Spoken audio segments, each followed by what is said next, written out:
para Paulo, assim como temos a imagem do terreno, teremos a imagem do celestial. Para Paulo, essa é a concepção. Então você não perde o corpo espiritual para poder ter o glorioso. O teu corpo espiritual ressuscita em glória. É isso que ele diz na epístola, primeira epístola aos Coríntios, capítulo 15. Então houve uma dissociação do André Luiz para poder introduzir um conceito novo. Mais uma novidade. Então diz lá, perde-se o perispírito por muito fazer o bem, e perde-se também por muito fazer o mal. Você pode se tornar uma forma indecisa, obscura. Pode passar o próximo, querido. Uma esfera viva. Pequenas esferas ovoides, cada uma das quais pouco maior que um crânio humano. Gente, o tamanho de um crânio humano, pouco maior até, pode ser uma coisa pequena. Eu não sei, é até contraditório na maneira de expor. Elas têm movimento próprio, ao jeito de grandes amebas. Fetos ou amebas mentais viram esses espíritos. Por quê? Porque gastaram o perispírito. Perdeu ou gastou? Gastou ou perdeu? É confuso, até na maneira de expor. Perderam o veículo perispiritual. E o que é pior, essas supostas entidades ovoides podem ser mobilizadas por outras perversas e rebeladas em processos obsessivos. No final, a explicação é: os ignorantes e os maus, os transviados e os criminosos também perdem, assim como aqueles que fazem muito bem e evoluem. Então, os que fazem muito mal também perdem um dia a forma perispiritual. Mais uma confusão. Não fica claro. Extremamente confuso. Além de ser alheio à codificação. Kardec não fala absolutamente dessas coisas. Estou correndo um pouco, porque senão a gente não vai ter tempo de expor tudo. O que diz Kardec no Livro dos Médiuns 56 para acabar com essa questão? A forma humana, com algumas diferenças de detalhes e as modificações orgânicas exigidas pelo meio em que o ser tem de viver, é a mesma em todos os globos, cabeça, tronco e membros. Né? É, pelo menos, o que dizem os espíritos, diz lá o Kardec. E é também a forma de todos os espíritos não encarnados, que só possuem o perispírito. Então esqueceram de dizer para o Kardec que tinha ovoide. Né? A mesma sob a qual em todos os tempos, olhem isso aqui, foram representados os anjos ou espíritos puros. De onde devemos concluir que a forma humana é a forma típica de todos os seres humanos em qualquer grau a que pertençam. Vejam que da base ao topo da escala, na concepção kardeciana, a forma é humana. Isso não é perdido de maneira nenhuma. Claro que eu posso dar ao meu perispírito uma conotação extremamente deletéria, pelos meus maus pensamentos, pelos meus maus sentimentos, mas isso não vai destruí-lo. Isso seria até um prêmio para o espírito. Ao contrário, vai ficar ali bem caracterizado o que você é, o que você pensa, o que você sente, estará repercutindo no seu corpo espiritual. Ser destruído seria um prêmio para você. Né? Não, você sujou e vai ter que limpar. Se destruir é uma beleza, né? Só teria que reformar, que é um conceito que é aberrante da estrutura espírita. Estou apenas comparando. Então, nosso lar, diz lá o livro, é uma antiga fundação de portugueses distintos desencarnados no Brasil no século XVI. Nosso lar, capítulo 8. Eu não sei se os historiadores vão conseguir achar algum português distinto no século XVI no Brasil, nos 1500. Eu não sei, pode ser que houvesse uma exceção. Até onde eu sei, desembarcava aqui prisioneiro, fugido, né? Aventureiros, colônia de exploração que era o Brasil. Vinham aqui para roubar mesmo. Né? Naquele mercantilismo bem acumulativo de ouro da época. Né? Pau-Brasil, cana-de-açúcar, foi centro de exploração de portugueses distintos no século XVI no Brasil. Não sei, se acharem algum, tudo bem, até aí. Diz lá no livro Os Mensageiros, capítulo 6, que desde as primeiras tarefas do espiritismo renovador, não sei por que ficar adjetivando muito o espiritismo. O espiritismo renovador tem algum que não seja? Eu não sei, mas tudo bem, vai lá. Nosso lar, diz ele, lá o livro, tem enviado diversas turmas ao trabalho de disseminação de valores educativos. Quer dizer, o pessoal de nosso lar colaborando com a difusão do espiritismo nas primeiras horas. Gente, a turma que ditou a doutrina espírita não vivia em cidades espirituais de tipo terreno. São Luís, Santo Agostinho, São Vicente de Paulo, Erasto, esse pessoal não vivia, Sócrates, Platão, eles não vivem em uma cidade espiritual comendo e bebendo, gente. Isso não existe. Olha lá, o governador da cidade se apoia num cajado, ainda que de substância luminosa. Parece até o Gandalf, né, do Senhor dos Anéis. Ou Moisés, sei lá, a coisa do cajado é da liderança, né? É uma coisa muito mística. O espírito superior se apoia em cajado, gente. Não tem nada que justifique isso. Meteu alguns espíritos em calabouços por causa de um intercâmbio clandestino que eles tinham em virtude de vícios de alimentação. Tinha contrabando de alimentos em nosso lar. Então o pessoal contrabandeava alimentos densos do umbral. O governador foi e meteu todo mundo no calabouço para dar uma contenção naquilo. Esse é um plano superior, como o livro expõe. Ou sugere, muitas vezes. Esse é que é o problema. A coisa não é enquadrada. E espírito come, gente. Espírito bebe. Pensa que come, pensa que bebe, mas não bebe nem come. Vamos ver isso aqui em Kardec. O livro não faz qualquer tipo de aviso ou distinção. A turma por lá, gente, tem sala de banho, acredita em almas gêmeas e paga ingresso em eventos locais. Capítulos 3, 9, 17, 18 e 45 de Nosso Lar. Gente, sala de banho, Lísias, o enfermeiro do André Luiz, né? O André Luiz fica maravilhado, essa é a palavra que o André Luiz mesmo usa, maravilhado com a sala de banho do Lísias, na casa do Lísias. Para que um espírito precisa de sala de banho? Banho de fluidos, banho de, sei lá, mas olha, sala de banho é dose. Seja lá banho de que for. O André Luiz, não sei se ele não levou o Mastercard dele, felizmente o Lísias, num determinado evento, é difícil segurar a ironia, pagou a entrada para ele. Quer dizer, não pense que você vai se livrar de ter que pagar as coisas, você vai ter que pagar, hein? Alma gêmea, gente. Pelo amor de Deus, alma gêmea a essa altura do campeonato. Pode passar o próximo, meu querido.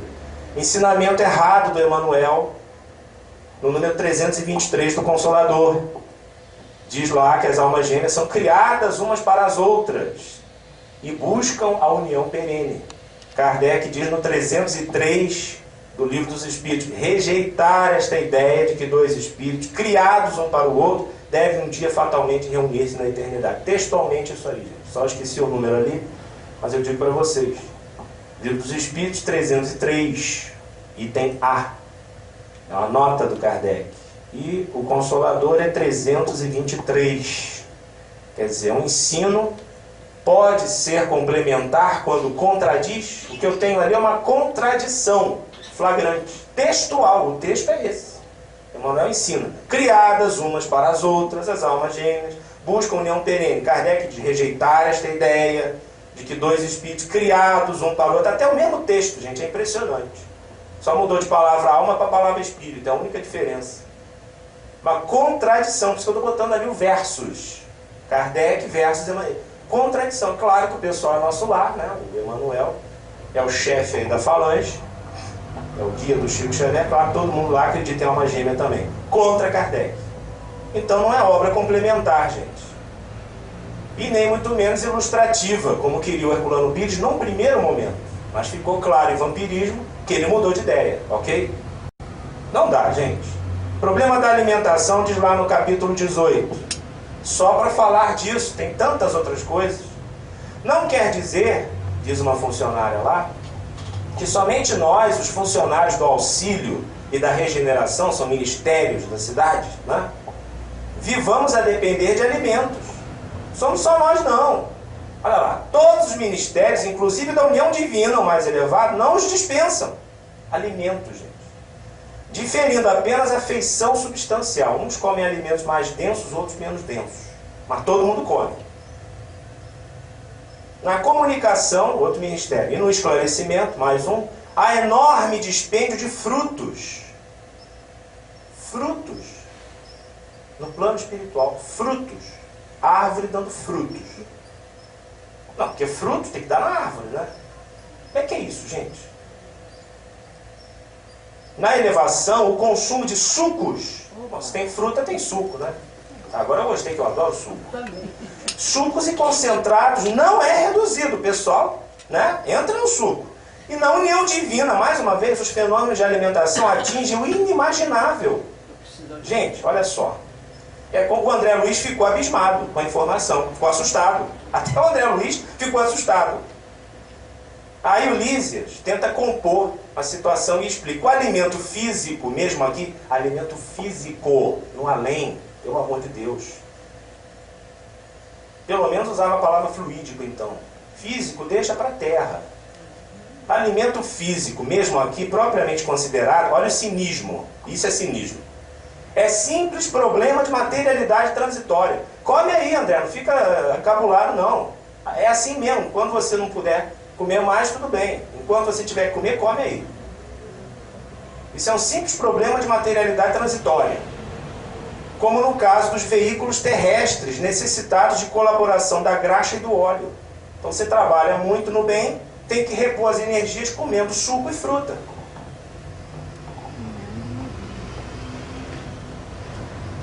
Ontem nós lemos uma mensagem de Santo Agostinho para dar uma refrigerada na Revista Espírita de julho de 1863, e Santo Agostinho nos instruía da seguinte forma: rejeitai tudo que chocar a vossa razão e venha dos espíritos. Alguém deixa de se chocar com isso aí? Então, se eu quiser seguir o espírito que ditou um dos da codificação, eu vou rejeitar isso aí, porque está chocando a minha razão. Mas é obra subsidiária, é obra complementar. Como? Vamos ver que não é. Ainda mais justificar dessa forma. Calma, André, é simples problema de materialidade transitória. Por hora a gente tem que comer mesmo, come aí. Muito sério isso, gente. Muito sério. Capítulo 18 de Nosso Lar. Claro, se todo mundo come, diz lá no capítulo 26. Tem que ter uma logística, né? Temos aqui as grandes fábricas de Nosso Lar. A preparação de sucos, de tecidos e de artefatos em geral, dá trabalho a mais de 100 mil criaturas que se regeneram e se iluminam ao mesmo tempo. Gente, regeneração e iluminação espiritual através do trabalho em fábrica de suco. Tecido. O espírito tadinho vai ficar pelado, tem que fabricar tecido para ele. O perispírito não toma a forma da roupa que ele quiser. Ele tem que vestir uma roupa. Tem que ter uma fábrica de tecido. Gente, é demais. Choca a razão. Então, segundo Santo Agostinho, eu tenho que rejeitar. Choca a razão. Rejeitai, dizia Santo Agostinho, tudo que vos choque a razão. O Erasto dizia a mesma coisa. Olha só. Por que eu estou dizendo que isso não tem nada a ver com doutrina espírita? O Kardec deixa isso muito claro numa revista espírita de junho de 1868. Fala sobre a morte do Sr. Bizet, que era a cura da cidade de Sétif, na Argélia. O tema é a fome entre os espíritos. Comunicação dada na Sociedade de Paris em 14 de maio de 1868. Diz lá o espírito: encontrei lá em cima, interessante que ele usa o termo lá em cima, né? Muitos desses infelizes, mortos nas torturas da fome. Era uma alma muito piedosa, muito caridosa, cuidava dos desvalidos, dos enfermos, e acabou desencarnando numa epidemia de cólera, junto àqueles a quem assistia. Era um espírito, portanto, que alcançou uma elevação extraordinária pelo bem que fazia. E deu essa comunicação informando um quadro que ele viu na espiritualidade. Olha lá. Encontrei lá em cima muitos desses infelizes mortos nas torturas da fome. O sujeito morreu passando fome, né? Ainda procurando em vão satisfazer uma necessidade imaginária. Vocês viram como é que o espírito coloca a questão? É o que eu digo, é o problema do enquadramento. Enquanto o André Luiz te ensina que comer no além é simples problema de materialidade transitória e te estimula a comer mesmo, não, porque no fim é isso, come aí porque você precisa comer. Já que você não consegue fazer uma prece, já que você não consegue ter uma elevação para repor energia de outra maneira, eles ensinam que o amor é o alimento das almas, tem o perispírito, tem que comer. Pelo amor de Deus, gente, é uma contradição. Não dá para dissociar a alma de perispírito. Muito perigoso isso. Eles tentavam, olha, ainda procurando em vão satisfazer uma necessidade imaginária. Não há necessidade de comer para espírito. lutando olha o quadro, uns contra os outros para arrancar um pedaço de comida que se escondia em suas mãos, dilacerando-se mutuamente e, se posso dizer, se entredevorando. Uma cena horrível, pavorosa, ultrapassando tudo quanto a imaginação humana pode conceber de mais desolador. Não é por falta de umbral. Se o espírito é inferior, vai passar por muita coisa estranha mesmo. Agora, olha o enquadramento. Procuram em vão satisfazer uma necessidade imaginária. Eles pensam que estão com fome e pensam que precisam lutar por aquele pedaço de comida. Perceberam o enquadramento? É um quadro de ilusão devido à inferioridade evolutiva desse espírito. Muitos desses infelizes me reconheceram ao cura de Sétif, né? Cura Bizet. E seu primeiro grito foi: pão!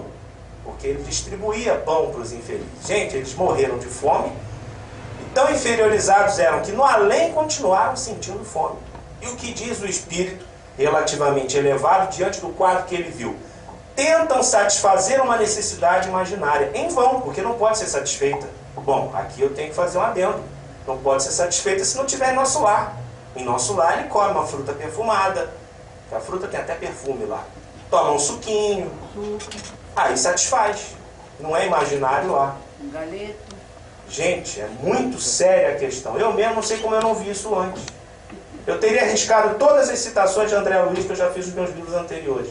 Felizmente eu não citei nenhuma dessas aí. Falei sobre quadros de obsessão, coisas assim. Coisas que se ajustam com a codificação. Tá? Aí o que diz o Kardec diante dessa comunicação? Olha o que diz o Kardec. A quem quer que não conheça a verdadeira constituição do mundo invisível, olha que aula de espiritismo em Kardec. Parecerá estranho que espíritos, que segundo ele são seres abstratos, imateriais, indefinidos, sem corpo, sejam vítimas dos horrores da fome. Mas o espanto cessa quando se sabe que esses mesmos espíritos são seres como nós, que têm um corpo fluídico, é verdade, mas que não deixa de ser matéria. Eu não estou aqui contrariando o nosso lar em nome de uma espiritualidade abstrata. Seria ignorar as verdadeiras condições de além-túmulo. Nem sempre é tão abstrata assim. Kardec está ensinando aqui. Mas não precisamos distorcer a coisa. É parecido com a vida terrena, mas não é igual. É outra situação. Que deixando o seu invólucro carnal, certos espíritos continuam, diz Kardec, a vida terrestre com as mesmas vicissitudes. Olha aí. Durante um tempo mais ou menos longo. Isto parece singular, mas é. E a observação nos ensina que tal é a situação dos espíritos que viveram mais a vida material do que a vida espiritual. Então, meu amigo, se você está bebendo suquinho, está comendo frutinha, você está muito inferior. E o pior, você ainda está pensando que come e está comendo mesmo. O Kardec está errado, gente. E continua lá. Situação por vezes terrível, porque a ilusão, percebem? O enquadramento é tudo. A ilusão das necessidades da carne se faz sentir. Não é que o sofrimento não existe. Existe. Mas é uma ilusão devido à nossa inferioridade. Então não é para estimular essa ilusão comendo isso ou aquilo, ou bebendo isso ou aquilo. É para tirar o espírito daquela situação. Você não precisa beber nem comer. Esse é o certo. Então, tá dando para entender? Isso aqui é muito sério, gente. Eu queria fazer uma exposição meio imparcial, sem um tom emocional, mas fica difícil para mim, né? Lusitano, né? Bancar o racionalista, não dá. Porque a ilusão das necessidades da carne, diz Kardec, se faz sentir e se tem todas as angústias de uma necessidade impossível de satisfazer. Não, peraí, Kardec, impossível não. Se você tiver um suquinho de nosso lar, um caldo reconfortante, você vai satisfazer essa necessidade. Está errado o Kardec ou está errado o André Luiz, gente? Escolham, porque para juntar os dois não dá. para se complementar, subsidiário, superação, muito menos. Muito menos. Isso é uma mistificação perigosa. Está implantando uma nova maneira de ver o plano espiritual e errada. E agora é a imagem que vai ser jogada na percepção social da doutrina. Porque já saíram as matérias, já está no jornal, o nome espiritismo para tudo quanto é lado, associado a esta visão de plano espiritual que o André Luiz mostra. Que nós estamos vendo é contrária, pelo menos ao enquadramento do que o Kardec nos propõe. Existe o plano inferior? Existe. Existe as torturas da vida física no além? Existe. Mas o que é isso? Uma ilusão. É uma necessidade impossível de satisfazer. Lembrem do caso do mendigo Max. Tem tanta coisa que eu tinha que trazer aqui, mas não dá, vou ficar aqui até amanhã. No livro Céu e Inferno, no capítulo 8 da segunda parte. Max foi um rico proprietário em outra vida naquela região mesmo. Muito orgulhoso, dissoluto, humilhava os inferiores. Foi para o plano espiritual, ele se sentia exausto, cansado, com sede. Está lá no livro Céu e Inferno. Não é novidade nenhuma no André Luiz. O problema é que ele distorce o pensamento espírita. Ninguém vem dar água para ele, ou levar ele para uma colônia para tomar suco, gente. Assim que ele se arrepende, o espírito, ele pergunta, meu Deus, quando é que eu posso sair dessa situação? É o caso de Max, o mendigo. Capítulo 8 do livro O Céu e Inferno, na segunda parte, vejam lá. Como é que eu posso sair dessa situação, meu Deus? E uma voz me diz, é o guia, protetor, é o anjo guardião naturalmente, um amigo espiritual, quando você quiser. Você precisa se humilhar perante aqueles a quem você humilhou. E um a um os espectros daqueles a quem ele havia humilhado aparecem para ele. Ele se humilha perante aqueles espíritos. Um a um eles vão perdoando e vão embora. E o Max sai daquela situação. Ninguém precisou dar água para ele. O que foi estimulado nele foi a mudança das disposições íntimas. Massacre o seu orgulho. Deixe de ser aquele proprietário orgulhoso. Você já teve uma... E olha que ele já tinha tido uma encarnação como mendigo naquelas áreas. Passou para o plano espiritual e ainda estava nessa situação. Você veja o peso de uma vida mal vivida. Sobretudo na riqueza. Uma instrução, só para citar essa, afora as 200 outras que eu poderia, não tem tempo para isso. O que isso precisa de complementação, gente? E diante de uma instrução dessa, quando a gente lê Nosso Lar, o sentimento é de chocar a razão. Ninguém veio dar água para o Max. Vou dizer para ele, vem cá, meu amigo, aqui você toma um suquinho. Vem se regenerar aqui trabalhando na fábrica de tecido, de suco. Não, mude as suas disposições íntimas. Humilhe-se diante daqueles a quem você humilhou injustamente. Dobre o seu orgulho, o seu egoísmo. E aí você sai dessa condição. Passou a sede, passou o cansaço, passou tudo. Sim, diz Kardec.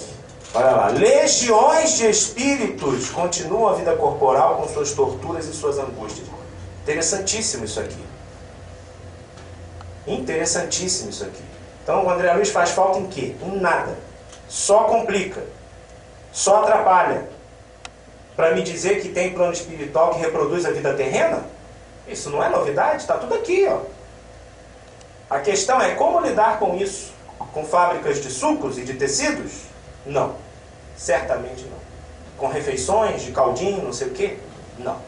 Aliás, quem estuda o budismo, então, pelo amor de Deus, né? Você passa para o além sendo estimulado a viver as coisas físicas, está mal mesmo. E quem estimula é pior ainda. Não é o que fizeram com o Max. Por quê?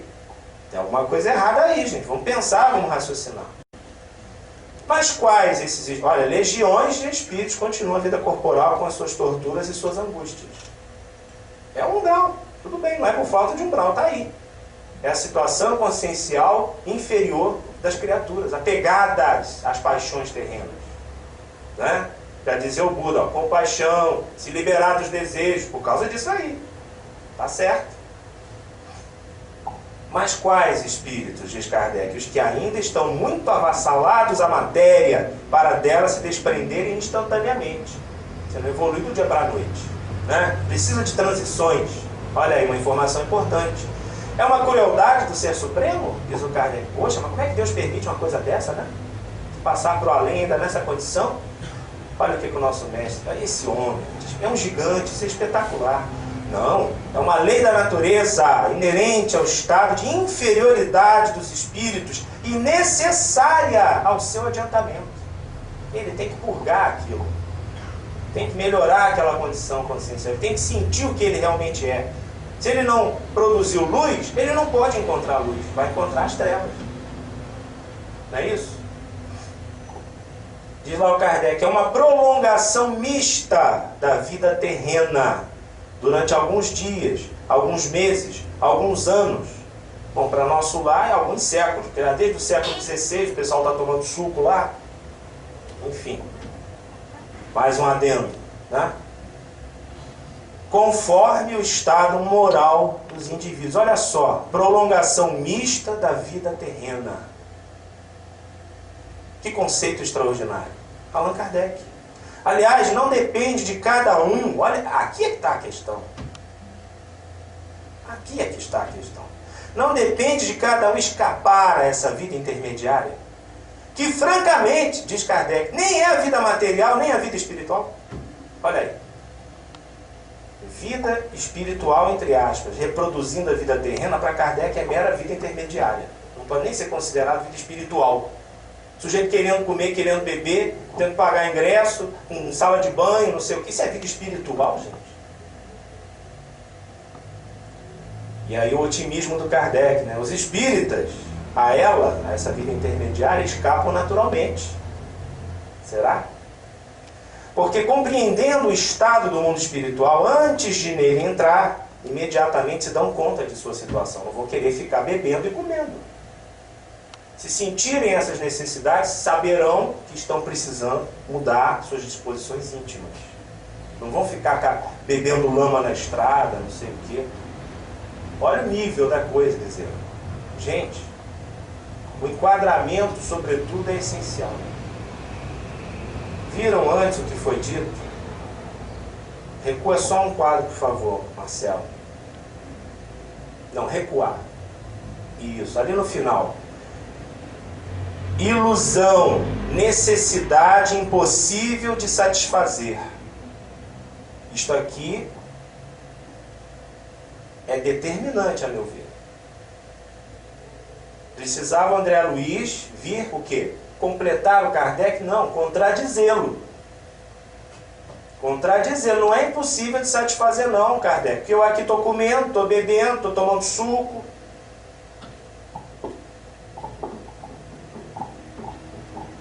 Raciocínio. Pensem por vocês. Pode passar 2, Marcelão. Isso, agora, aí. Estamos indo bem no tempo. Ai, que bom. Tem um copinho d'água aqui. Ninguém envenenou não, né? Não tem suco. Não tem suco, nem caldo reconfortante, nem fruta aromática. Mas aqui eu posso tomar essas coisas, que é pro corpo, né? Físico. Tá brincando, né? Não bastasse isso, gente, tem casamento também. Olha lá, uniões matrimoniais, tudo termos da obra. No caso aqui, os mensageiros, no capítulo 30.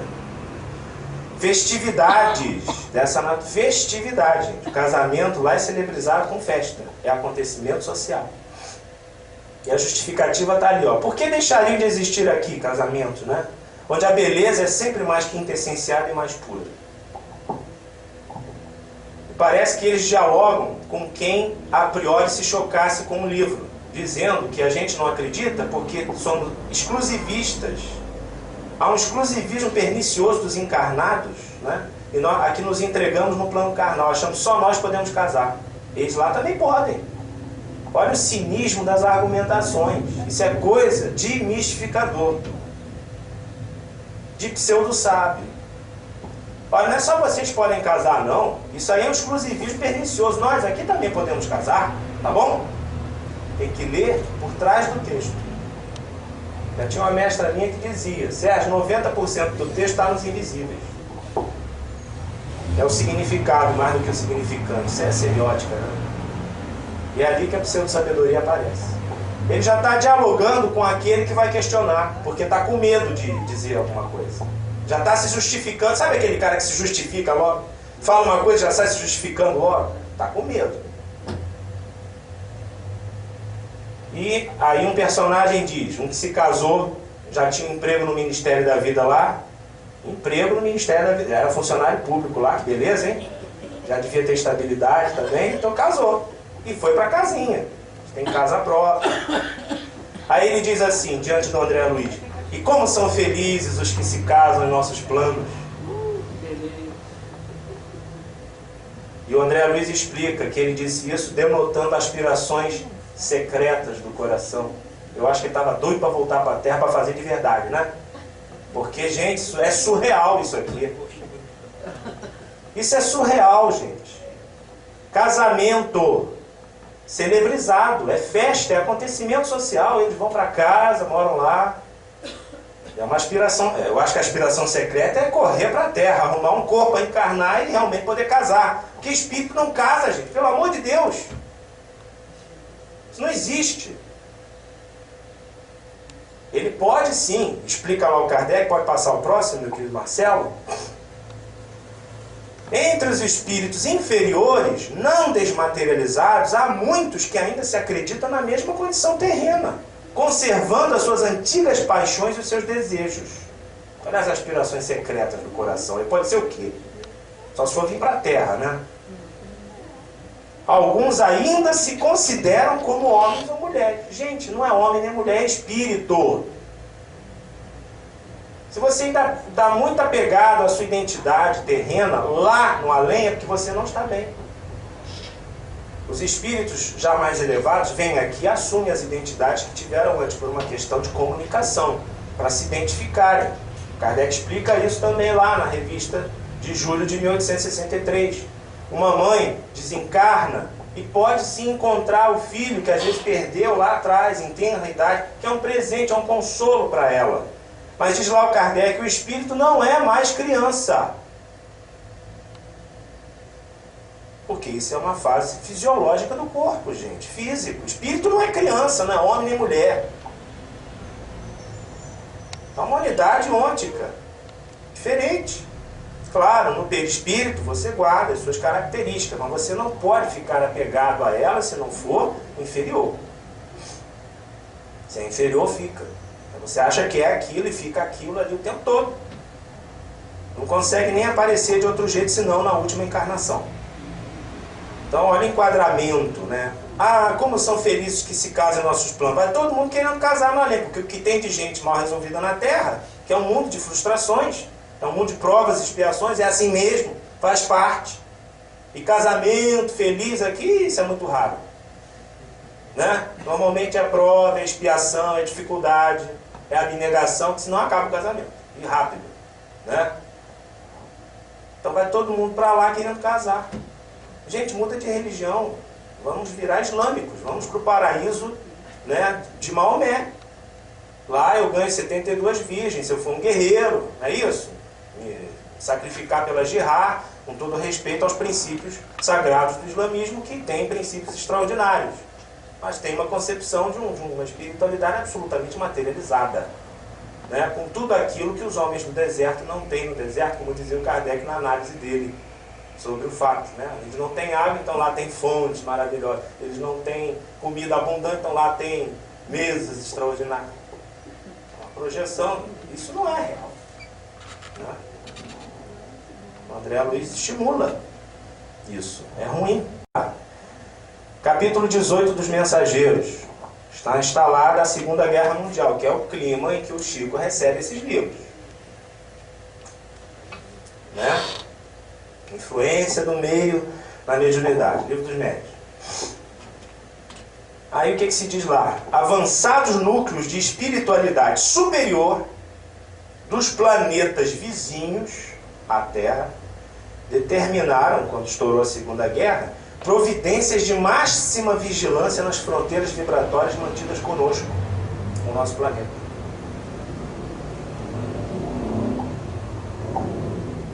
Concorda? Eu discordo. O que um núcleo de espiritualidade superior tem que temer a vibração de uma guerra na Terra? Cadê a lei dos fluidos ensinada por Kardec? Constatada pelas experiências espíritas. Sim, que fala aqui de vibração, fronteira vibratória, é a lei dos fluidos. Os fluidos dessemelhantes se atraem ou se repelem? Se repelem. Então por que eu estou falando isso? Porque ele diz núcleos avançados de espiritualidade superior nos planetas vizinhos, ainda por cima. Tomam providências de máxima vigilância nas fronteiras vibratórias mantidas. Por quê? Por que tanta vigilância? Será que a vibração terrível de uma segunda guerra animal aqui na Terra, animal, né? Um negócio primitivo, a gente ainda se bate em guerra. A primeira então foi suja, né? Melhor nem lembrar. Mas em que as vibrações ou os fluidos, a repercussão fluídica de um acontecimento desse pode determinar tanta cautela num plano superior? Para que isso? O que é isso aqui? O que representa isso aí? O que ele quer com isso, o narrador? Quer me impressionar, leitor? A mim não conseguiu. Nem um pouco, porque está contrariando a lei dos fluidos. Pode passar o próximo, Marcelão. Olha lá. Por uma estrada entre nosso lar e os círculos da carne, uma estrada. Estrada. Entre nosso lar e o plano terreno, existe uma estrada. Estrada. E diz lá que os que se dirigem da esfera superior, esfera superior, está falando de nosso lar. Vocês entendem? Come, bebe, toma suco, tem fábrica de tecido, não é isso? Tem sala de banho, paga ingresso na entrada. Esfera superior. Isso que eu digo que é mistificação. Que o subliminar dele realmente é o protótipo, como está dizendo as reportagens aí, espírita do paraíso. Que, pelo amor de Deus, que isso? Isso é uma subversão do conceito espírita sobre espiritualidade superior. Os que se dirigem da esfera superior, ou seja, nosso lar, que a estrada é entre nosso lar e a carne, os círculos da carne. Então, a esfera superior, o pessoal que está vindo do nosso lar, pronto, está aí, são superiores, né? Devem seguir com a harmonia possível, sem contato direto com as expressões dos círculos mais baixos.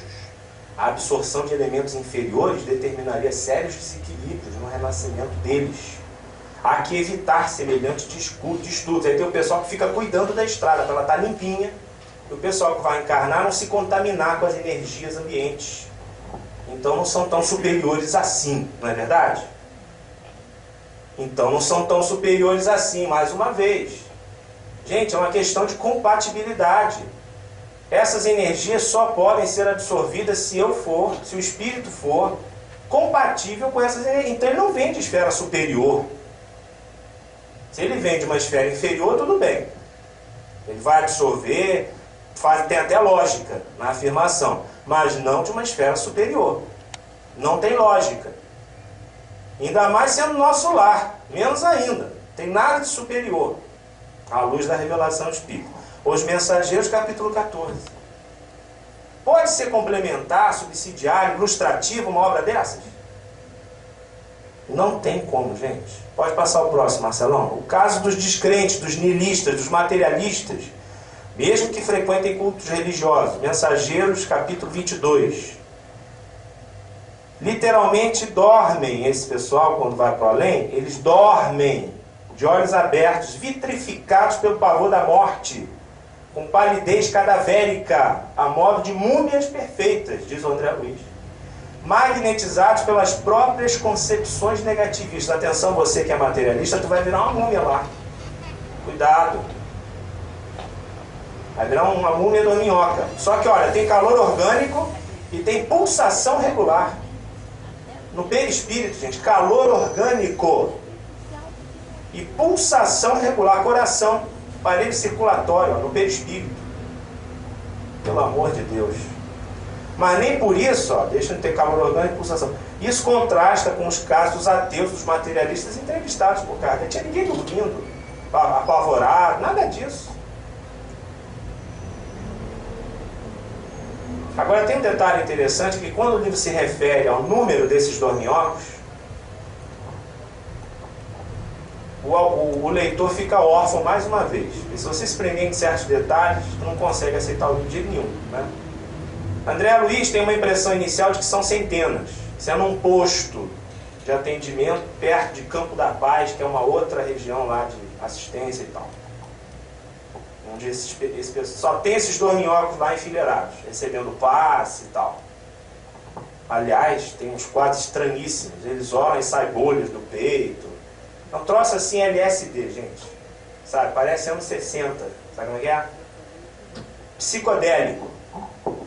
Ridiculariza o espiritismo, né? Uma coisa nem eu não trouxe tudo, porque não dá. Estou tentando me deter no essencial. O André Luiz tem uma impressão de que são centenas deles ali, nesse posto de atendimento. O chefe do posto diz para o guia, o Aniceto, que são 1980. Contadinho. Desses 1980, o chefe do posto diz que 400 já estavam quase acordando. Mas aí depois se avança na narrativa, o Aniceto já fala em alguns milhões, só naquele posto. Nem com calculadora, eu digo lá no meu texto, eu me perdi. Vem cá, são algumas centenas, são 1980 ou já são alguns milhões? Quer dizer, há um crescente de impressionar o leitor. Isso é armadilha, gente. Muito séria a questão. Pode passar o próximo aqui. Ah, tá lá, criança morta mata uma flor viva. Criança no além. A mãe e a sua filhinha. E fica como criança. Eles vieram para uma região aqui na Terra e tinha um jardim.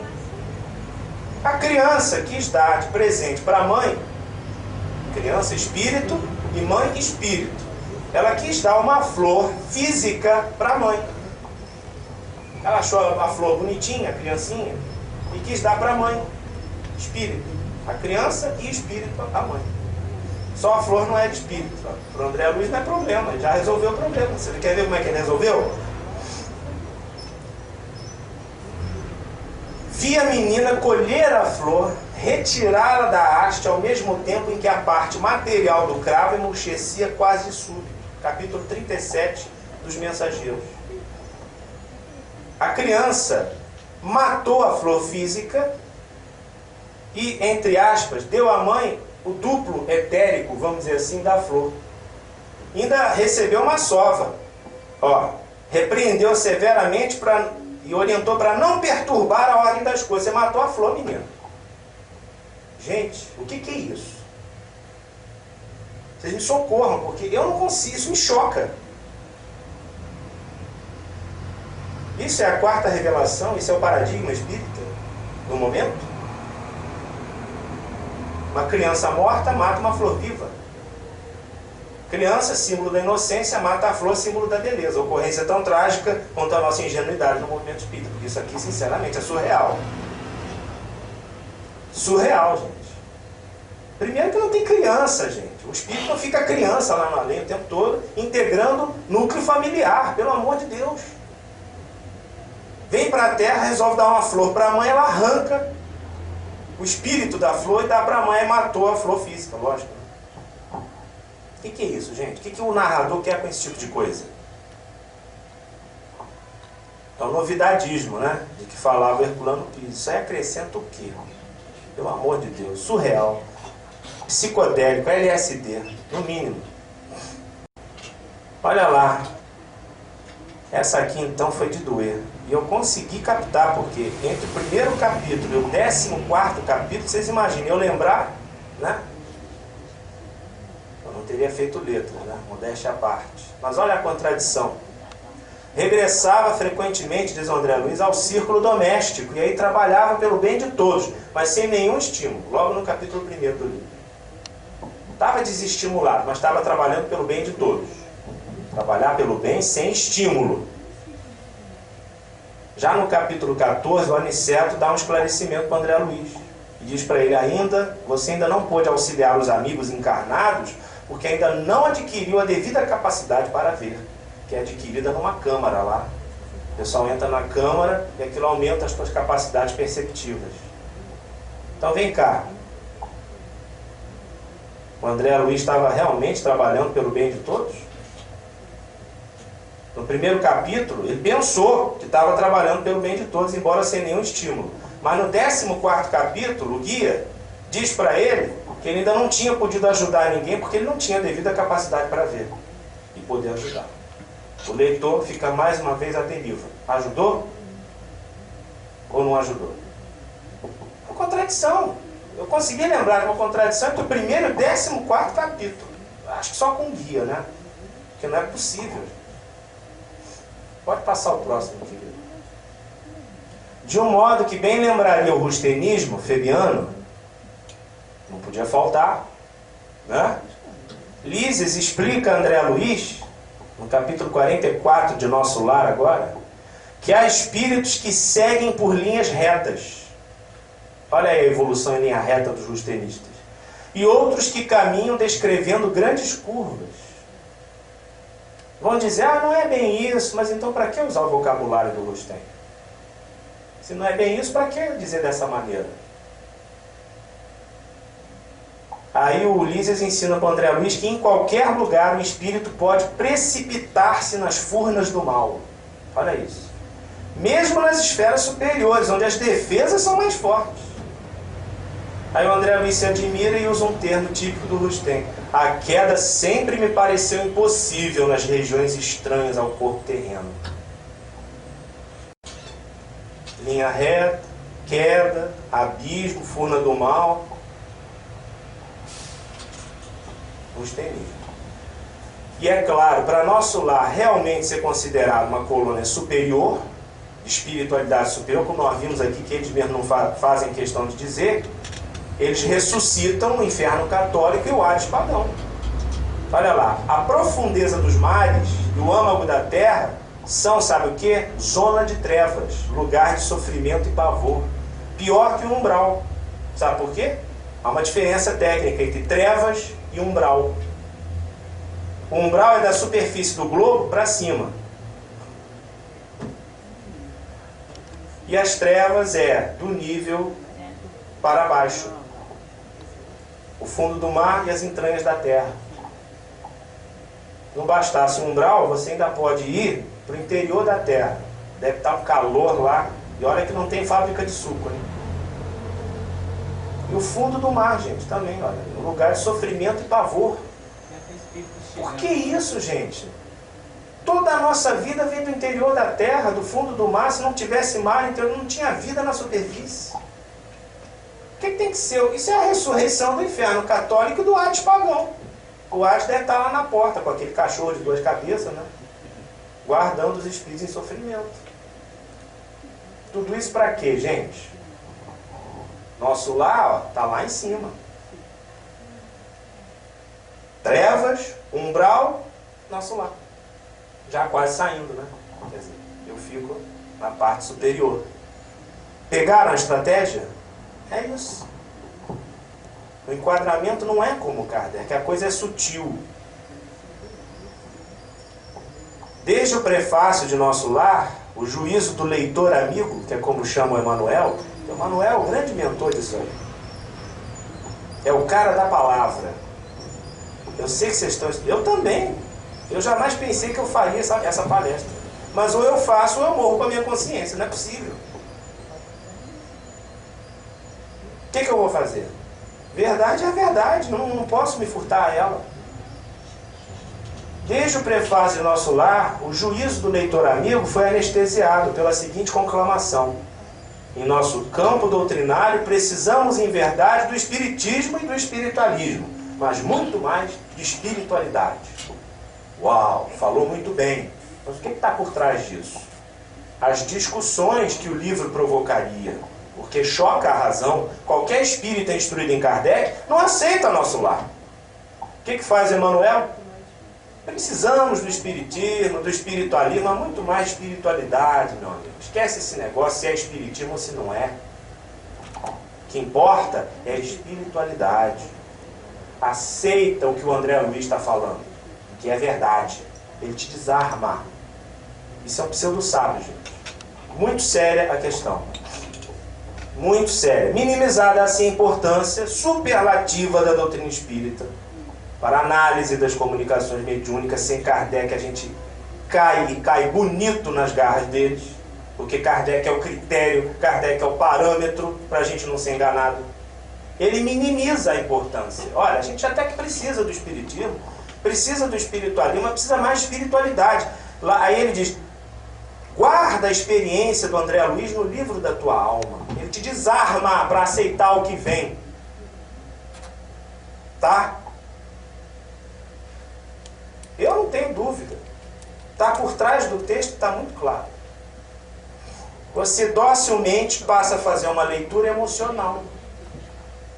Esquece se é espiritismo, se é espiritualismo. Absorve a espiritualidade. Gente, como é que eu vou absorver a espiritualidade, eu espírita, sem o critério de Kardec, sem o espiritismo? Como? Ele está me dizendo o seguinte, olha, a gente precisa do espiritismo, precisa do espiritualismo, mas precisa mais de espiritualidade. Acorda, guarda a experiência do André Luiz na tua alma. E aí você, meu Deus, é isso mesmo, até chora. Até chora. E aceita tudo que está lá. E você vai comer suco, vai tomar suco, vai comer fruta, né? Vai usar a sala de banho, se tiver, né? Porque nem todo mundo tem sala de banho dentro de casa. Gente, naufrágio certo à vista, né? Então o que acontece? A moral para esses espíritos é um passaporte. Que todo mundo diz, está vendo? Eu não ensino mal, só ensino bem. Kardec disse, cuidado, tem espíritos que são hipócritas. Eles não vão te ensinar o mal, que aí você vai descobrir que eles estão ali. Então, entre uma novidade e outra, tem sempre aquelas lições de moral, né? Coisas da natureza, menções ao Evangelho, e coloca lá as deturpações do pensamento espírita no meio. Aí você, tá vendo? Só fala o bem, que coisa bonita. Olha, pode passar, olha lá. Sabe-se que Kardec não considerava merecedoras de publicidade nem 10% das comunicações de moralidade irreprochável, irretocável, né, impoluta, que lhe eram enviadas. Nem 10%. E destas, apenas 1/3 do 10% ele atribuía mérito fora do comum. Quanto a manuscritos e trabalhos de fôlego, isso é o próprio Kardec diz, eu só estou resumindo, ele não conferia real valor, senão a 1/5 ou 6ª parte do que lhe remetia. Está lá na Revista Espírita de maio de 1863. A fonte está lá, não minto. Exame das comunicações mediúnicas que nos são enviadas. O Kardec fala de um trabalho que ele fez com 3.600 comunicações. Dessas 3.600, 3.000, segundo ele, tinham uma moralidade irretocável. Mas dessas 3.000, ele não considerava nem 300 dignas de publicidade. E hoje, para nós, mas ele ensina o bem. Para Kardec não parava aí, não. O diabo pode ensinar o bem, falando no arquétipo anterior, católico, né? Pode citar a Bíblia 1000 vezes a seu favor, já disse o enciclopedista, não sei se foi o Diderot. O próprio diabo poderia citar a Bíblia 1000 vezes a seu favor. Não sei se foi o Diderot, ou se foi Voltaire, sei lá, um desses enciclopedistas, esses iluministas, falou isso. Então, para Kardec, gente, ensinar o bem não era a senha da infalibilidade do conteúdo do que o Espírito estava falando. Tá? E de obras volumosas, não só comunicações, mas também os calhamaços de 300, 400 páginas, ele tinha recebido até aquele momento 30. Ele considerou com real valor 5 ou 6. E mandava ter cuidado com a publicação, por quê? Pela ideia que ia provocar sobre o espiritismo na mente dos iniciantes, ou simplesmente dos indiferentes. É hoje o que ninguém quer saber, né? Investe-se 10 milhões, supõe-se, a reportagem que saiu na revista semanal agora aí, sugere que a FEB investiu 10 milhões em nosso lar. Era melhor fazer um filme biográfico do Kardec, era muito mais interessante. Daria ao espiritismo um cunho de seriedade, de introspecção, de cautela, de estudos positivos, e não de uma fantasia absurda, né? Sem sentido nenhum.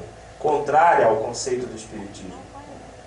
Diz lá, no mundo invisível como na Terra, diz o Kardec nesse mesmo artigo, a referência está ali, maio de 1863, no mundo invisível como na Terra, não faltam escritores. Olha só, gente. Esse homem não deixou escapar nada, só erra mesmo, só cai quem quer. Quem ignora o que ele fez. Por isso que ele diz estudar, estudar, estudar a revista e a codificação. E o Herculano já tinha falado lá, a gente citou também, né? Antes de pensar em novas revelações. Mas os bons escritores no mundo invisível são raros. Olha lá o Kardec.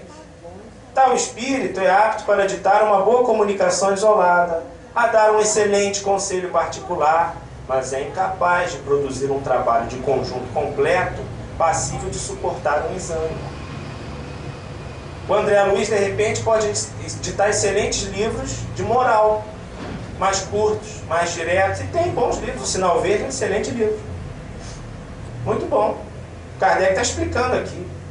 Mas ele é incapaz de produzir um trabalho de conjunto completo que suporte um exame. Já vimos aqui, nos 13 livros que ele escreveu, cada um com 300, 400 páginas, tem muitas contradições em relação ao pensamento espírita. Ele não conseguiu manter a mesma coerência. Está tudo em Kardec, gente. É a mapa da mina. É o mapa da mina. Só cai no despertadeiro quem quiser. Um colega veio outro dia, aqui mesmo, e disse para mim: você nos tira tudo, o que sobra? Repetindo aquela passagem do amigo de Lutero. Eu acho que ele tentou me ironizar, mas não foi feliz, né? Porque a resposta final acabou sendo minha. O Lutero disse: sobra Cristo. Por que você precisa do resto? Né? Dogmas, paramentos, hierarquia eclesiástica. Você precisa de Cristo. Aí você nos tira tudo, sobra o quê? Eu digo: olha, sobra Jesus e Kardec. Precisa mais? É pouco? Eu não vi em que nosso lar está acrescentando alguma coisa no Espiritismo, gente. Ao contrário, né? Contradiz. Diz lá o Kardec: ó, fora das questões morais, não se deve acolher o que vem dos Espíritos, senão com reservas. E em todos os casos, jamais aceitá-los sem exame. A única coisa certa é a moral. Então veja, é o mais óbvio que um espírito que não queira ser descoberto ensine a boa moral. Ele não vai ensinar a imoralidade, porque senão vai ser descoberto.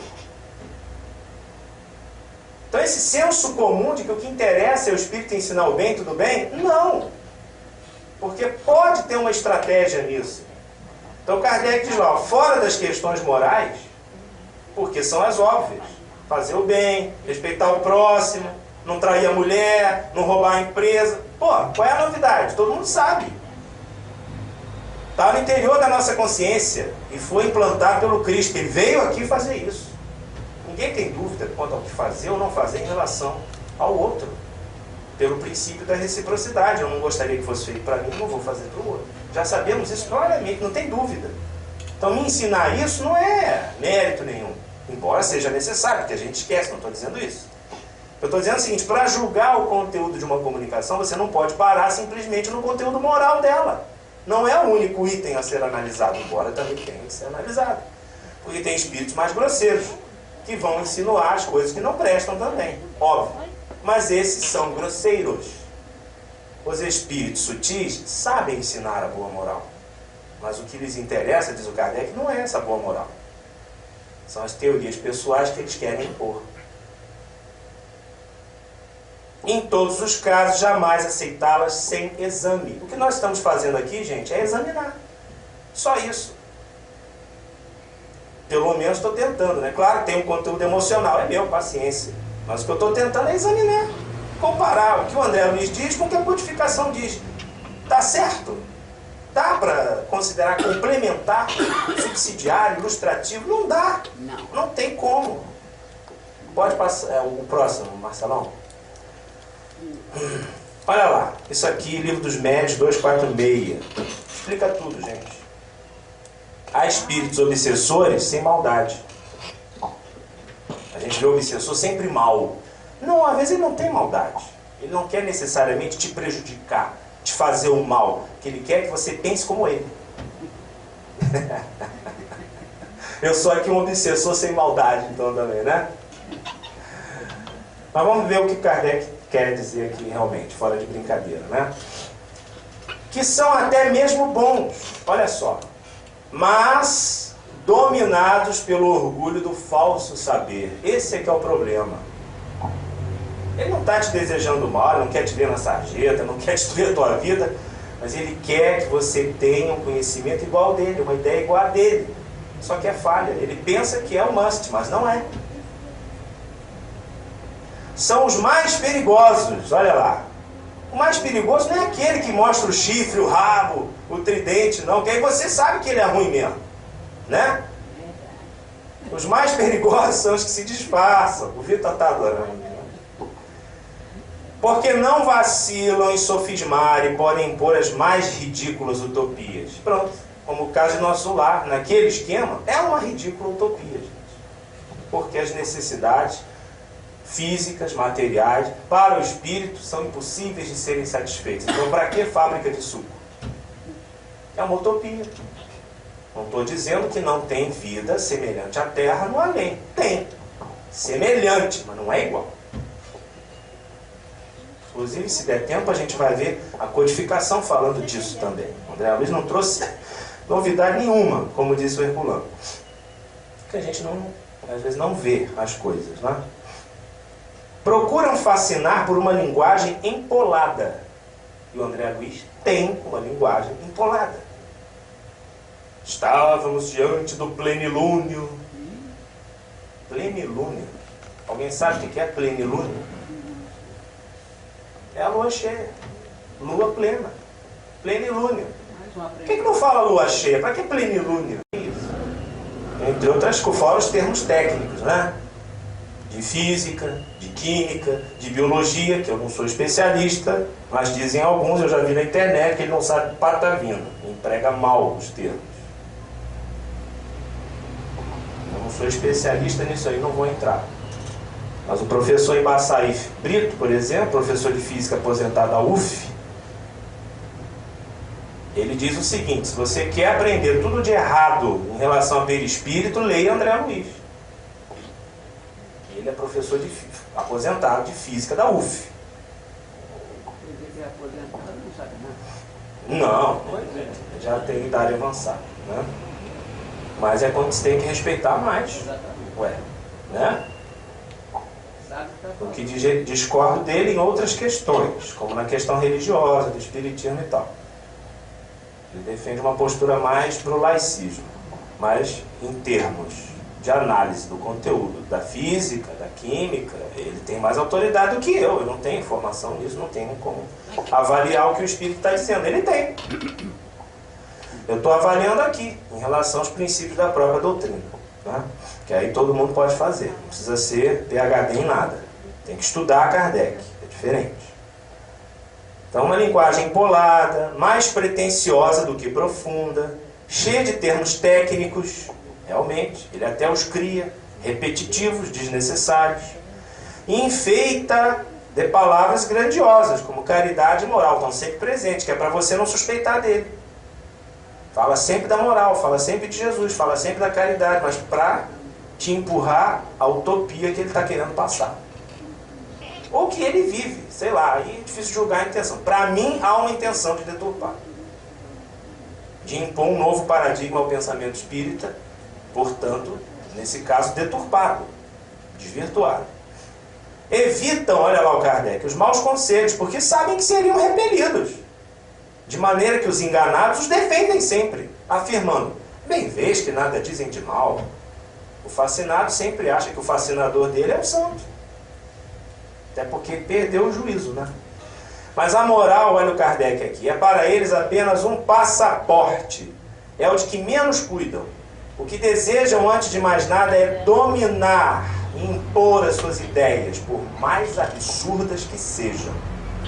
Este perigo existe. E a meu ver é o que acontece.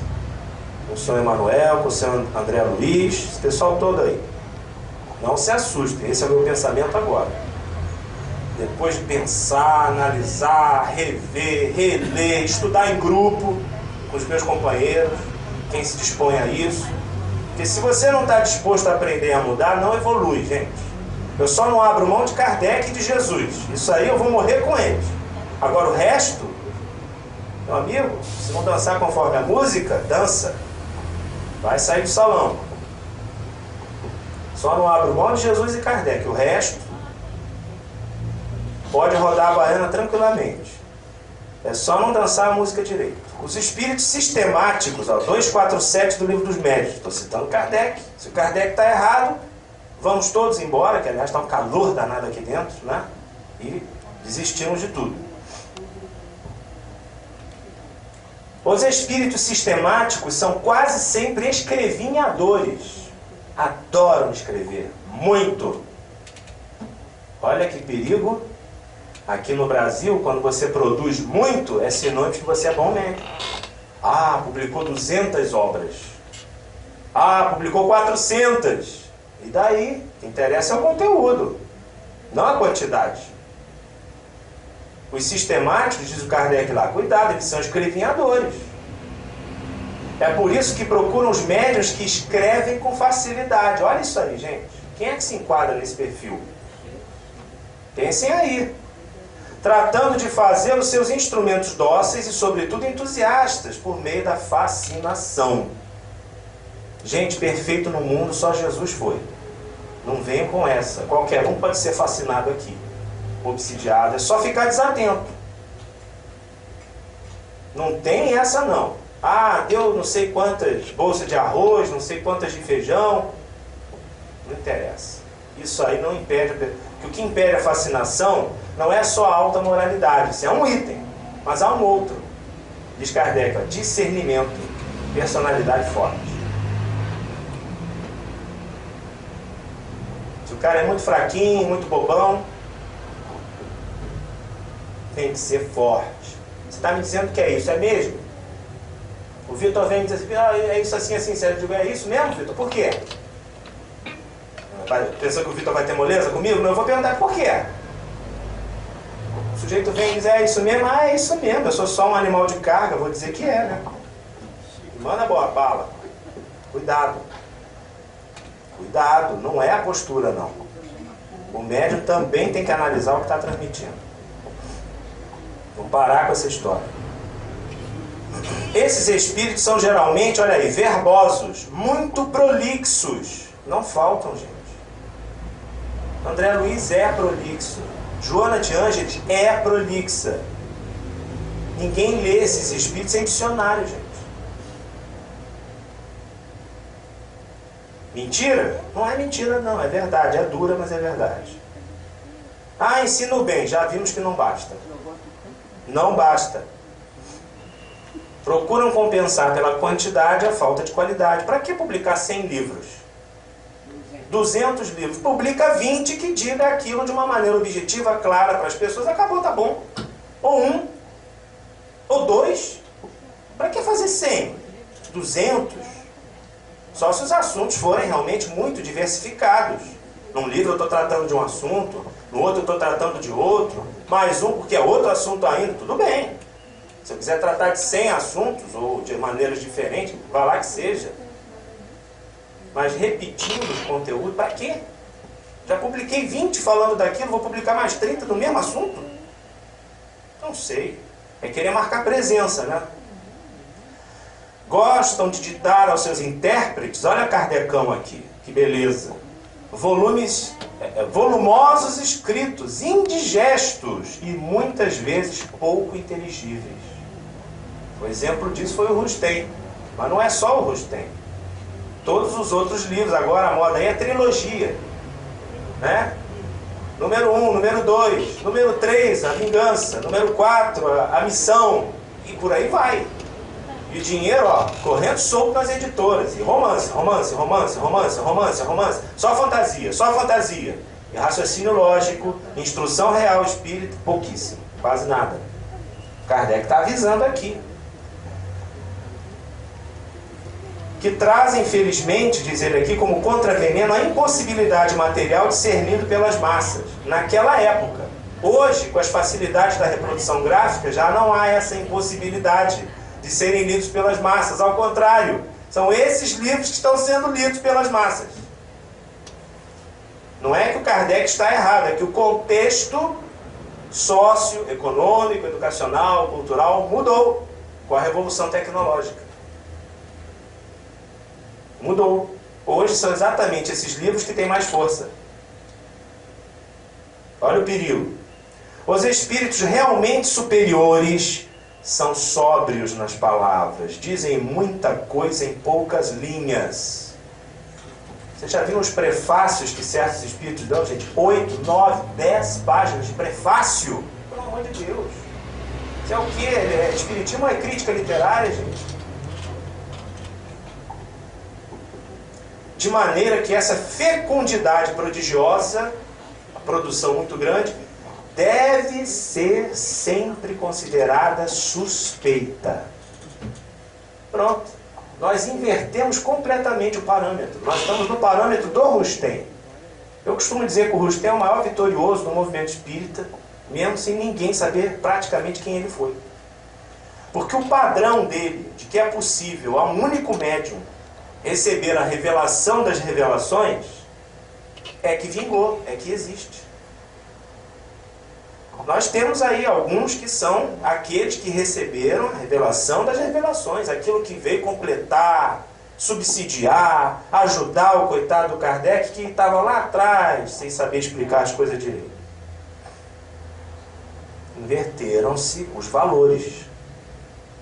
Então, ou a gente volta a Kardec para arrumar o raciocínio, ou vamos continuar perdido. 246 e 247 do Livro dos Médiuns diz tudo. Nunca será demais a prudência quando se tratar da publicação de semelhantes escritos. Não só a recepção. Olha a preocupação do Kardec. A publicação, cuidado! As utopias, as excentricidades, que são neles frequentemente abundantes e chocam o bom senso. Eu não apresentei coisas aqui que chocam o bom senso? A razão? Eu acho que sim. Me ajudem aí, se eu não estou maluco. Né? A meu ver, está perfeitamente enquadrado. Mas olha a preocupação do Kardec. Essas publicações chocam o bom senso, provocam impressão muito desagradável nas pessoas que se iniciam, dando-lhes uma ideia falsa do Espiritismo. É exatamente o que está acontecendo agora, desde ontem, com o nosso Lar no Cinema. Agora temos o filme. Temos o cinema, não tem só o livro, né? Mas a situação é a mesma. Sem contar ainda que servem de armas aos adversários para ridicularizá-lo. A reportagem usou até mesmo a palavra canastrice. Claro, eu estou com eles, eu estou com um repórter. Porque um plano espiritual daquele jeito é canastrice mesmo, isso não existe. Pelo menos como coisa superior, de jeito nenhum. Uma alucinação coletiva, todo mundo comendo, bebendo, por inferioridade, aí sim. Mas querendo se passar por santos, aí cuidado. Entre essas publicações, acho que sem serem más, e sem provirem de uma obsessão, necessariamente, né, podem ser consideradas como imprudentes, intempestivas e inábeis. Quer dizer, de um jeito ou de outro, sempre prejudica. Tá claro até aqui, gente? Temos 20 minutos até meio-dia, tá ótimo, né? Graças ao bom Deus. Pode passar o próximo, Marcelão. Deu para passar quase todo o principal, em menos de 2 horas. E agora, vem assim um pouquinho de sobremesa, para a gente aliviar, né? Aliviar. Mostrar como a codificação... O bom suco, né? Como a codificação já nos tinha trazido essas noções que supostamente só o André Luiz é que vem introduzir. E mal introduzir, e esse é que é o problema. Diz lá o nosso querido São Luís, presidente da Sociedade Parisiense de Estudos Espíritas, no mês de julho de 1862. Os mundos intermediários são povoados de espíritos, esperando a prova da encarnação, ou aí se preparando de novo. segundo o seu grau de adiantamento. Os espíritos, nesses viveiros da vida eterna, estão agrupados e divididos em grandes tribos, uns adiante, outros em atraso no progresso. Aí. Olha aí. As sociedades no além, as cidades, os grupamentos, o que vocês quiserem. São Luís já sabia, está dizendo aí, ó. Viveiros da vida eterna. Agora, cuidado. Uns estão adiante, outros em atraso no progresso. É isso que interessa. Interessou a São Luís dizer como é que era a vida lá. Se é semelhante à Terra, qual é a novidade? O que me interessa saber é isso aqui, ó. Uns estão adiante no progresso, outros em atraso. Como o caso de um ateu que dá uma comunicação a Kardec no céu e no inferno, não lembro agora o capítulo. É Um Ateu, o título. E ele declara formalmente que estava numa sociedade espiritual promíscua. Sociedade, agrupamento mesmo, com organização, mas promíscuo. Porque inferior, diz o Kardec explica, inferior. Pode passar o próximo, querido. Viram que revelação extraordinária? Mundos intermediários, olha o conceito, hein? São Luís. E o Erasto, olha lá, o grande Erasto, quase um ano depois, maio de 1863, na revista, né? Uma das condições de sua cegueira moral é de aprisionar mais violentamente nos laços da materialidade e, consequentemente, de os impedir, os incrédulos e os materialistas, aqui no caso, que era o tema do estudo da noite na sociedade, de os impedir que se afastem das regiões terrestres ou similares à Terra. Perceberam a revelação? Desencarnam os materialistas, os incrédulos, os descrentes, os sensualistas, os apegados à matéria de uma forma geral, né? Isso impede que eles se afastem das regiões terrestres ou similares à Terra, no além. Pronto. Preciso do André Luiz para quê? Só se for para me falar lá do posto, dos dorminhocos, não sei o quê. Não, eles ficam aqui na Terra mesmo, procurando a satisfação vã das suas ilusórias necessidades físicas. Vão fazer obsessões, vão se unir aos que se identificam com eles. Não precisa ser castigado, virar uma múmia, não sei o quê. Isso é ridículo, gente. Isso não existe. Ele vai se identificar com aqueles que viviam como ele. E vai ficar ali na ilusão de que está fazendo sexo, de que está fumando, de que está bebendo. Porque não faz. Mas ele fica naquela comunhão vibratória e é um estado alucinógeno. Isso é um tóxico mental. Ele precisa de quê? De esclarecimento. Né? Assim como a maioria dos encarnados, cativos na carne, não pode perceber as formas vaporosas dos espíritos que os cercam, a menos que seja evidente, né? Também a opacidade do envoltório dos materialistas, no plano espiritual, né? Lhes impede a contemplação das entidades espirituais que se movem, tão belas e tão radiosas, nas altas esferas do Império Celeste. Olha isso. Isso é o plano espiritual superior. Esses espíritos são tão materializados que não conseguem perceber o superior. Ele fala em Império Celeste, entidades radiosas nas altas esferas. Tá vendo? Precisei do André Luiz para quê? Não é nada. Está muito melhor dito, muito melhor explicado. E para que detalhe? Quanto mais detalhe, mais desconfiança. O que interessa é a ideia geral. Fica dando muito detalhe, o que você quer com isso? Não é? É verdade. Ainda mais em 300, 400 páginas, ó, eles deram isso aqui em comunicações de 1, 2 laudas. Acabou. Não precisa ficar fazendo romance, não.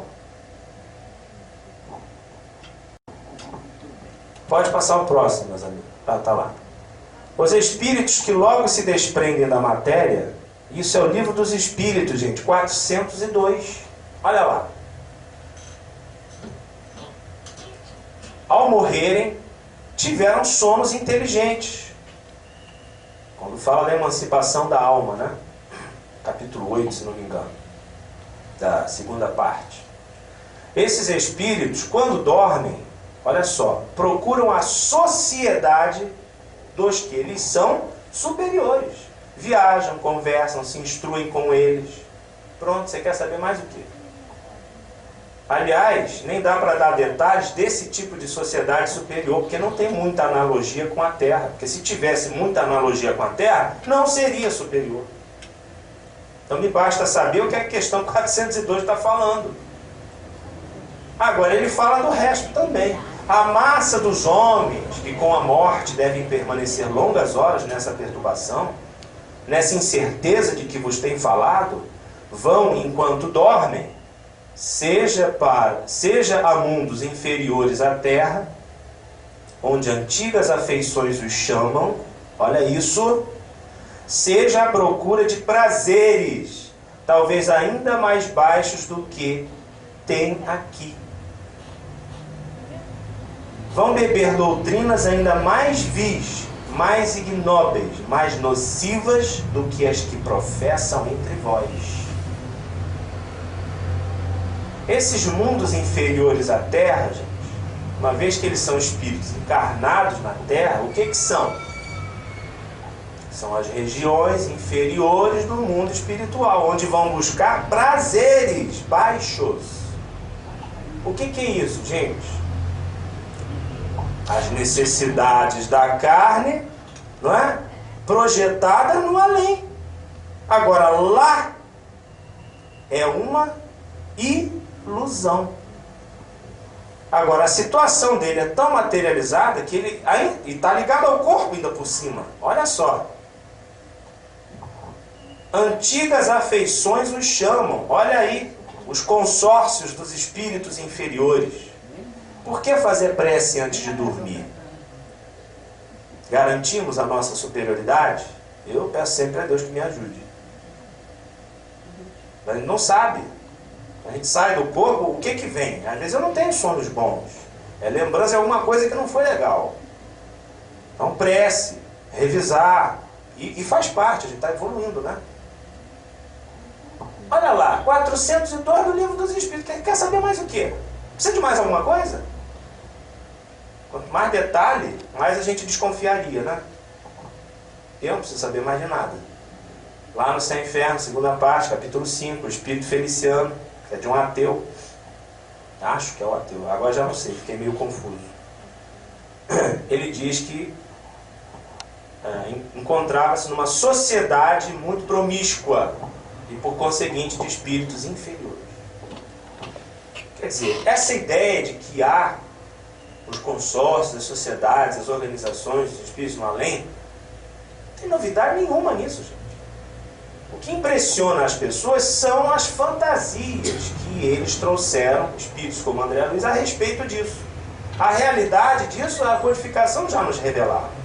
Olha o Kardec no Evangelho segundo o Espiritismo, olha que texto maravilhoso. Capítulo 3, número 2. Independentemente da diversidade dos mundos, essas palavras, há muitas moradas na casa do Pai, podem também ser interpretadas pelo estado feliz ou infeliz dos espíritos na erraticidade, no período entre vidas. Conforme for ele mais ou menos puro e liberto das atrações materiais. O Kardec sempre ressalta isso. Qual é a questão do espiritismo? Transformar moralmente para nos libertar da atração material. Por quê? Porque senão a gente passa para lá na ilusão das reproduções físicas e dá sofrimento. É ilusório, sim. Não pode ser satisfeito como gostaríamos, sim. E mais sofremos. Justamente por isso. Conforme for ele mais ou menos puro e liberta das atrações materiais. O meio, prestem atenção, o meio ambiente, né, em que estiver o espírito, o aspecto das coisas, as sensações que experimentar, as percepções que possuir, tudo isso varia ao infinito. Então não sou daqueles que está aqui negando a existência de colônias ou de organizações de sociedades espirituais. Isso é ridículo, isso é laicismo. por conta dos erros que existem ali, eles querem atacar a parte religiosa do espiritismo. Não estou nesse time não, hein? Pelo amor de Deus. Sou pela codificação. Isso existe sim, mas nos termos da codificação, sem fantasia, sem inverdades, sem utopias, que é isso que eles trouxeram nos livros deles. Diz lá Kardec no Céu e Inferno, segunda parte, capítulo 5, aqui sim, um ateu. Eu estava confundindo as referências, né? Número 19. É uma nota do Kardec.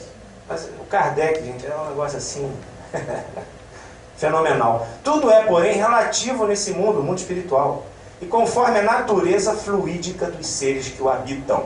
Percebem? Qual é a novidade do André Luiz? Nenhuma. Só os espíritos superiores têm percepções indefinidas, que nos inferiores são limitadas. Para estes, os inferiores, né, os obstáculos fluídicos equivalem a obstáculos materiais. Então não estou aqui dizendo, isso tudo no plano espiritual é só abstrato. Não, não é isso não. O problema do André Luiz é o enquadramento que ele dá às coisas. Se eles estão bebendo, se eles estão comendo, eles pensam que estão fazendo isso e não podem estar bem, teriam que estar sofrendo. E não bem. Está errado isso. E aí é que está o perigo. Fora as outras questões que nós vimos. Erradas também. Então o mundo espiritual pode sim ter a mesma objetividade do mundo físico. Sobretudo para os mais materializados. Acredito que a maioria de nós. Agora espero que a gente não fique aguardando alguém trazer água, gente. Alguém trazer prato de comida, pelo amor de Deus. Corram desse espírito que venha trazer para vocês comida. Que ele está querendo manter você na tua ilusão. E que é a ilusão dele, provavelmente, também. Isso é um engano. Ore a Deus, faça como o mendigo Max, no capítulo 8 do livro Céu e Inferno.